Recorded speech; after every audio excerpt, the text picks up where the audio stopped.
नमो भगवती। मेरे प्रिय साधक और साधिकाओं, कैसे हो आप सब।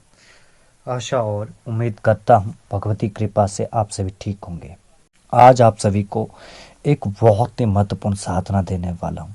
एक ऐसी साधना जिसको करने के बाद आप अलौकिक सिद्धियों को प्राप्त कर पाएंगे, जिसको करने के बाद आप अपने जीवन के तमाम परेशानियों को दूर कर सकते हैं।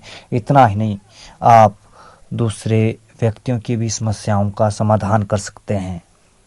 यह साधना बहुत ही उच्च कोटि की साधना है और इस प्रकार की साधनाओं को साधक को अपने गुरु के सानिध्य में रहकर सीखना चाहिए, क्योंकि उच्च कोटि की साधनाओं को करते समय साधक के साथ बहुत सारी चीज़ें घटित होती है। तो उन सब चीज़ों से बचने के लिए साधक को गुरु का आशीर्वाद होना अति आवश्यक है और गुरु का सानिध्य होना अति आवश्यक है। तो कोई भी उच्च कोटि की साधना हो तो आप अपने गुरु के सानिध्य में रहकर करें, उनके साथ में रहकर करें। चाहे फिर शमशान जागरण हो, चाहे फिर भूत जागरण हो, चाहे फिर वो प्रेत जागरण हो, चाहे फिर वो 18 भैरव तंत्र साधना हो, चाहे फिर वो 52 भैरव साधना हो, चाहे फिर वो 52 वीर साधना हो, या पंचवीर साधना हो, या 5 वीर साधना हो। कोई भी उच्च कोटि की साधना हो, वो सारी साधनाएं आप किसी योग्य तांत्रिक के सानिध्य में रहकर करें या अपने गुरु के सानिध्य में रहकर करें। और आज जो साधना दे रहा हूँ वह साधना तो अपने आप में बहुत ही महत्वपूर्ण साधना है और मेरा मानना है कि प्रत्येक साधक को इस साधना को अवश्य करना चाहिए। ये जो साधना है, ये साधना महारक्त कंबला साधना है। इसको करने के बाद आपको रोग शमन की शक्ति प्राप्त होगी। कोई भी रोग हो, आप उस रोग का निवारण कर पाएंगे और आपके अंदर रोगों से लड़ने की शक्ति की वृद्धि होगी। और इसके साथ ही साथ आप इस साधना को करने के बाद मूर्तियों को चला सकते हैं, गड़ा धन को प्राप्त कर सकते हैं, उसे देख सकते हैं, खोज सकते हैं और भूत प्रेत तंत्रवादा का निवारण कर सकते हैं। और मृत व्यक्ति के अंदर आप प्राण भी डाल सकते हैं इस सिद्धि के बाद। क्योंकि अगर आपने इस साधना को सही तरीके से कर लिया, विधि विधान के सहित कर लिया, तो आपको उच्च कोटि की सिद्धियों को प्राप्त करने से कोई नहीं रोक सकता। मेरा दावा है कि आप कभी असफल नहीं होंगे। फिर जीवन की हर विपत्तियों का आप सामना कर पाएंगे और उन पर आप विजय प्राप्त कर पाएंगे। क्योंकि कुछ साधनाएं ऐसी होती है जो साधक का निर्माण करती है और साथ ही साथ साधक को सिद्धियां भी प्रदान करती है। तो महारक्त कमला साधना जो है वो इसी तरीके की साधना है जो आपका निर्माण भी करेगी, आपके अंदर शक्तियों का विकास भी करेगी और आपको उच्च कोटि की सिद्धियां भी प्रदान करेगी। और सबसे बड़ी बात यह है कि इस साधना में महारक्त कमला प्रत्यक्ष हाजिर होती है, प्रत्यक्ष दर्शन देती है और आप उन्हें वचनबद्ध कर सकते हैं या उनसे कोई वरदान मांग सकते हैं। और जब महारक्त कंबला प्रकट होती है, प्रत्यक्ष होती है, तो आपको वो एक गुटिका देती है। तो उस गुटिका का जब भी आप पूजन करते हैं तो महारक्त कंबला आपके समक्ष प्रत्यक्ष होती है और आप जो भी कार्य उनसे करवाना चाहते हैं उनसे आप करवा सकते हैं। बहुत ही महत्वपूर्ण साधना है और महारक्त कंबला साधना अपने आप में बहुत ही उच्च कोटि की साधना है। आपने करना क्या है, किसी भी अमावस्या से या पूर्णिमा से या किसी भी शुभ नक्षत्र में इस साधना को शुरू करना है और कुल 2 महीने की साधना है। और नित्य आपने 11 माला मंत्र जाप करना है। पंचोपचार पूजन सामग्री रहेगी, दिशा आपकी उत्तर रहेगी, आसन और वस्त्र आपके लाल रंग के रहेंगे और ब्रह्मचर्य का आपने पालन करना है और मांस मदिरा का सेवन नहीं करना है। और इस साधना में आपने माँ महाकाली का ध्यान करना है, उनका पूजन करना है और साधना से पूर्व आपने संकल्प लेना है और आवश्यक देवी देवताओं का आपने पूजन करना है और उनसे आशीर्वाद प्राप्त करना है, ताकि आप जो साधना कर रहे हैं उसमें आपको सफलता प्राप्त हो, उसमें आपको सिद्धि प्राप्त हो।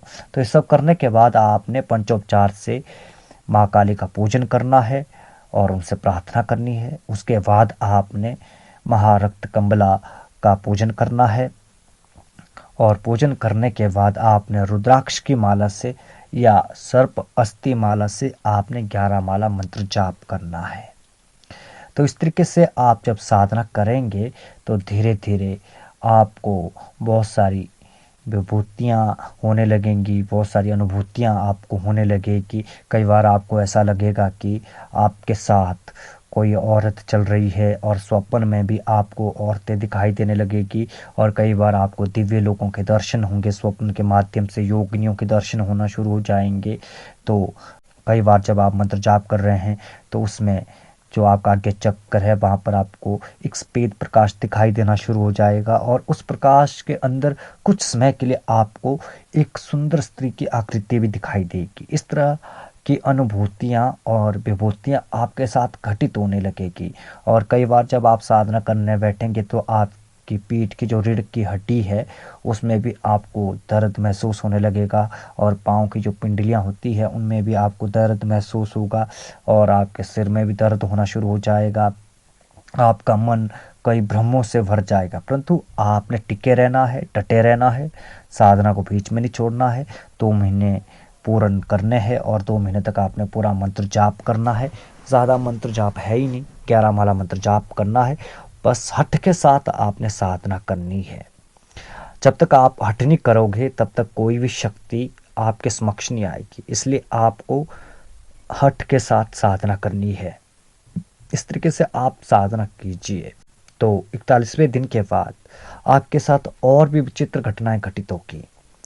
आपको प्रतिपल ऐसा लगेगा कि कोई स्त्री आपके शरीर को स्पर्श कर रही है, आपके साथ चल रही है, और आपको अपने अंदर अथाह आध्यात्मिक ऊर्जा महसूस होगी, और आपकी जो कुंडलिनी चक्र है उनमें ऊर्जा का प्रवाह होने लगेगा, स्पंदन होने लगेगा। कई बार अचानक आपको सर्दी लगना शुरू हो जाएगा, कई बार आपको गर्मी लगना शुरू हो जाएगा। कई बार जब आप सर्द क्षेत्र में बैठेंगे या सर्द क्षेत्र में साधना कर रहे हैं तो आपको अचानक ही पसीना आना शुरू हो जाएगा, और जब आप गर्म इलाकों में बैठेंगे या गर्म स्थान पर बैठेंगे तो आपको अचानक सर्दी लगना शुरू हो जाएगी। तो इस तरीके की घटनाएं घटित होती रहेगी। आपको डरना नहीं है, घबराना नहीं है, सारे मंत्र ऊर्जा का ही प्रभाव है। क्योंकि जब भी हम कोई साधना करते हैं तो मंत्र की जो ऊर्जा है वह ऊर्जा हमें विचित्र अनुभूतियां करवाती है, और कई बार आपको भविष्य में घटने वाली घटनाओं का भी ज्ञान होने लगेगा, और आपके मुख से निकला हुआ हर शब्द भी सच होगा। इसलिए आपने मौन रहने की कोशिश करनी है। जितना अधिक आप मौन रहेंगे उतना ही उचित रहेगा। तो इस तरीके से आप साधना करिए। तो 2 महीने पूर्ण होने के बाद माँ रक्त कंबला आपको प्रत्यक्ष दर्शन देगी, और उसमें आपने उनका सत्कार करना है, उनका पूजन करना है, उनको गुलाब के पंखुड़ियों का आसन देना है और उसके ऊपर उनको बिठाना है, और उसके बाद आपने चंदन इत्र को मिलाकर उनको जल अर्घ्य देना है, और अर्घ्य देने के बाद आपने उनसे प्रार्थना करनी है, वरदान मांग लेना है, 3 वचन मांग सकते हैं आप। और इसके बाद माँ रक्त कंबला आपको एक गुटिका देंगी। वो गुटिका ही चमत्कार करेगी। उस गुटिका को जब भी आप पूजा करेंगे तो उसी समय तत्काल माँ महारक्त कंबला आपके समक्ष प्रत्यक्ष हाजिर खड़ी होगी, और आप जो भी कार्य उन्हें बोलेंगे वे उन कार्यों को संपन्न करेगी। तो इस तरीके की साधना अपने आप में बहुत उच्च कोटि की साधना है। आप सभी को इस तरीके की साधना करनी चाहिए। इस साधना में आपने घी के दीपक का प्रयोग करना है, और नैवेद्य में आपने मीठा रखना है, और साथ ही साथ आपने 3 मीठी रोटी बनानी है, और मंत्र जाप के बाद हर दिन उन रोटियों को आपने कुत्तों को खिला देना है। इस तरीके से आप साधना कीजिए, आपको सफलता अवश्य मिलेगी। अगर आपको कुछ भी समझ नहीं आ रहा है तो आप हमारे व्हाट्सएप नंबर पर मैसेज कर सकते हैं, तो आपको हर एक चीज़ डिटेल में बता दी जाएगी, पूर्ण विधान के साथ, पूर्ण विधि के साथ। और जो भी साधक इस साधना को करना चाहते हैं वे हमारे व्हाट्सएप नंबर पर मैसेज कर सकते हैं। उनको मंत्र बता दिया जाएगा और पूर्ण विधान दिया जाएगा, ताकि वे सही तरीके से साधना को कर सके और साधना में सफलता उनको प्राप्त हो सके। आज के लिए बस इतना ही। मिलते हैं आप सभी से एक नई वीडियो के साथ, एक नए प्रयोग के साथ। तब तक के लिए आप सभी को नमो भगवती।